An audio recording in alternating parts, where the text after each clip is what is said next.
I had a whole bunch of weird paranoid suspicions about what the hell was going on because there was a lot of stuff I couldn't understand. Right. Someone is stroking your it feels good. One of the most disturbing problems in our world today is human trafficking, and particularly the trafficking of children.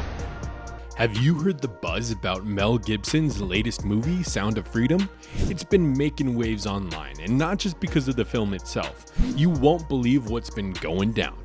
Hey guys, we're back to give you all the juicy details and get you all caught up. So let's spill the tea and dive right in.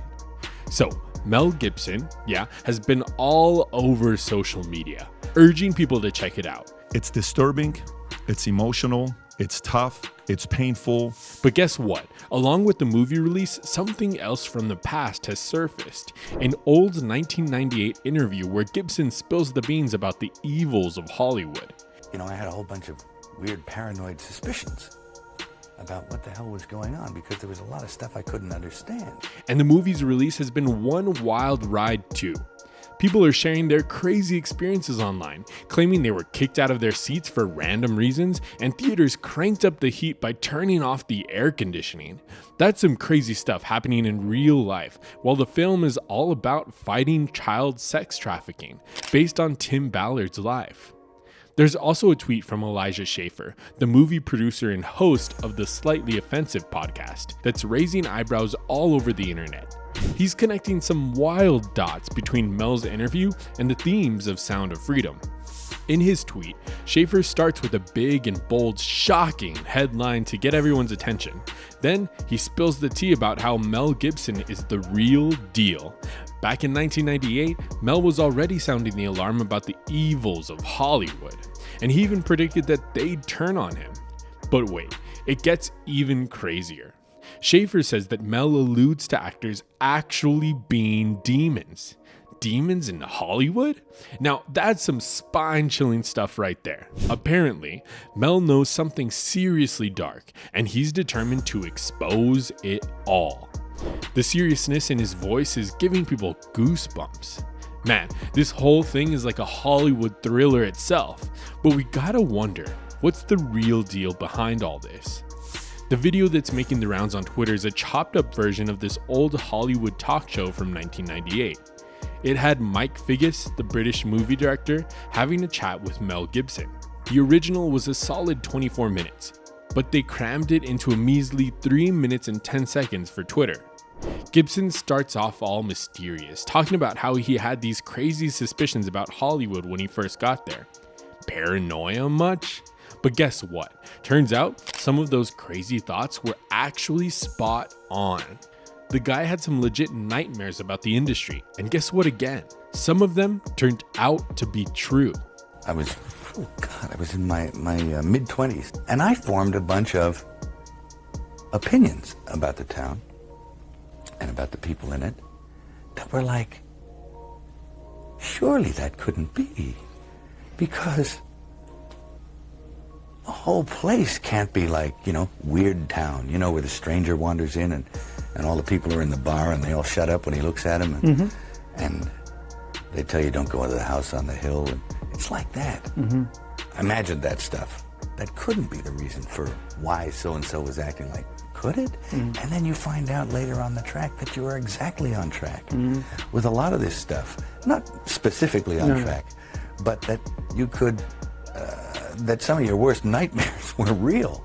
He goes on to rant about betrayal in Hollywood. He even uses this graphic metaphor about a knife in the back.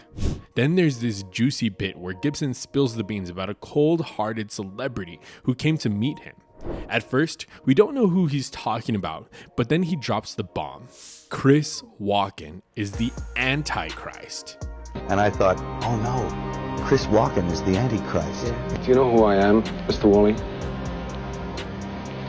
I give up. Who are you? The Antichrist. This Twitter clip alone gathered a whopping 2.7 million views. In this same interview, Gibson exposed the dark side of Hollywood's elite. He revealed their alleged involvement in illegal human trafficking. But here's the twist.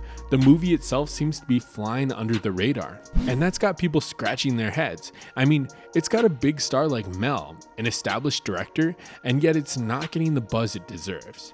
Something fishy is going on. So Mel's playing a former government agent, Tim Ballard, who starts this super secret mission to rescue kids from those sinister human trafficking rings. When the movie was submitted to some big streaming platforms like Amazon, Netflix, and Hulu, they straight up said, nah, not interested. Can you believe it? They're rejecting a movie with such a crucial message. Makes you wonder what's up with that. Did something get them all scared?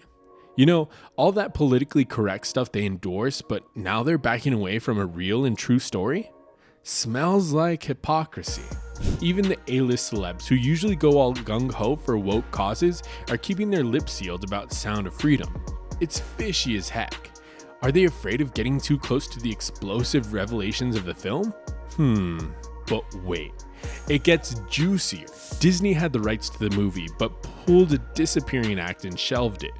Did they deliberately sweep the truth about child trafficking under the rug? And guess what people are saying? It's not just about money or ratings, it's about protecting a specific group of industry elites. Those big shots behind the scenes, the ones who act like philanthropists with hearts of gold, might actually have dark secrets to hide. The creme de la creme of global elites. According to The Guardian, there's this super exclusive group of billionaire philanthropists that hold top secret meetings right in the heart of New York City. And guess who's on the guest list? Big names like Bill Gates, George Soros, Warren Buffett, Oprah Winfrey, and more. It's like a billionaires club with some lesser known but equally wealthy figures thrown into the mix. But here's the kicker. What really goes on behind closed doors is making us wonder. And one name that's raising eyebrows is Oprah Winfrey herself. You know her as the queen of talk and all things philanthropy, but hold up, there might be a whole different side to her that she doesn't want us to see. The film Sound of Freedom is all set to expose the shocking methods used by Hollywood elites to trap innocent victims in their sinister webs. From the beginning, you're going to feel the pain of the father taking his kids, a daughter and a son, who is approached by a recruiter saying, your kids can be models, they can be in movies.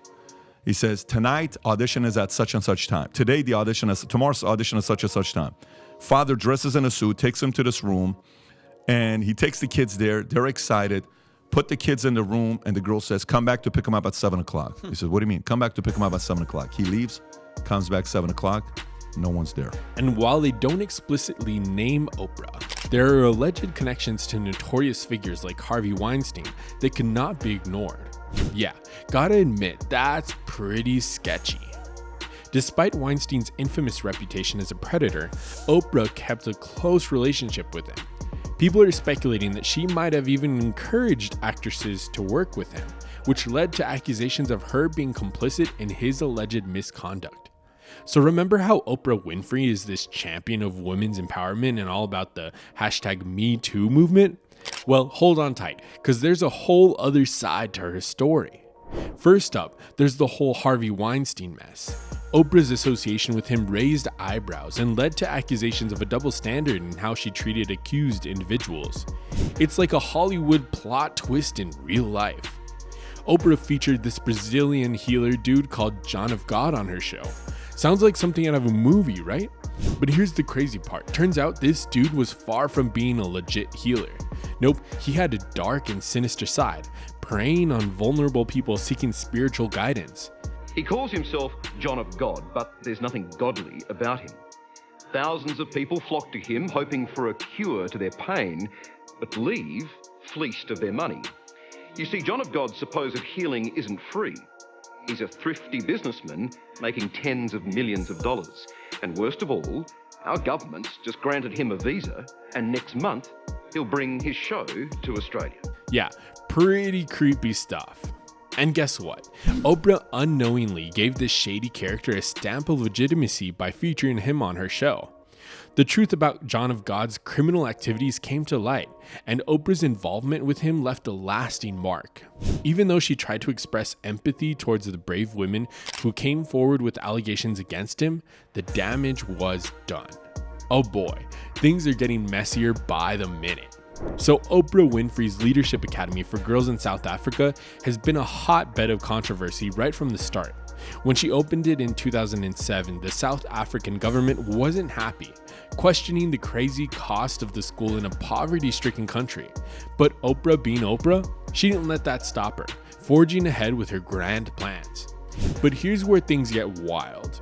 Conspiracy theories started flying around, suggesting the lavish school might be a front for something dark and sinister, like illegal human trade. Whoa. While there's no real evidence to back up these claims, you can't deny the whispers add an air of intrigue and suspicion to the whole academy drama. And that's not even the worst part. Scandals soon plagued the institution, exposing a shady underbelly that Oprah tried to keep hidden. One shocking incident involved an employee named Virginia who took advantage of multiple young girls in the dormitories. It's like a nightmare. These poor girls, handpicked by Oprah herself, fell victim to someone they should have been able to trust.